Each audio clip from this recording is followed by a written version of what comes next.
நாளைய தினம் புரட்டாசி மாதத்தோடு பௌர்ணமி திதியும் சேர்ந்து இருப்பதால் உங்கள் வீட்டு பக்கத்தில் இருக்கும் பெருமாள் கோயிலுக்கு சென்று பகவானுக்கு துளசி இலைகளை வாங்கி கொடுத்துவிட்டு அம்பாளுக்கு, அதாவது பெருமாள் கோவிலில் இருக்கும் தாயாருக்கு நாளைய தினம் தாமரை பூ வாங்கி கொடுத்தால் உங்களுக்கு செல்வ செழிப்பு அதிகரிக்கும். ஏனென்றால் நாளைய தினம் பௌர்ணமி திதியும் வருகிறது. பௌர்ணமி அன்று மகாலட்சுமி தேவியை வழிபாடு செய்யும் போது நம் வீட்டில் இருக்கும் வறுமைகள் அனைத்தும் நீங்கும். அதனால் நாளைய தினம் மறக்காமல் ஒரே ஒரு தாமரை பூவை வாங்கி மகாலட்சுமி தாயாருக்கு சாத்துங்கள்.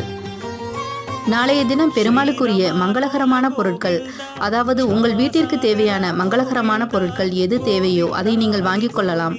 கல்லுப்பு, பச்சரிசி, நாமக்கட்டி, செந்தூரம், குங்குமம், மஞ்சள் இப்படி தேவையான பொருட்களை மட்டும் வாங்கி இந்த வழிபாட்டை மனநிறைவோடு செய்யுங்கள். நாளைய தினம் பெருமாளுக்குரிய நாமங்களை சொல்லி வழிபடுவது பல மடங்கு பலன்களை தரும். ஓம் அச்சுதாய நமக, ஓம் அனந்தாய நமக, ஓம் கோவிந்தாய நமக.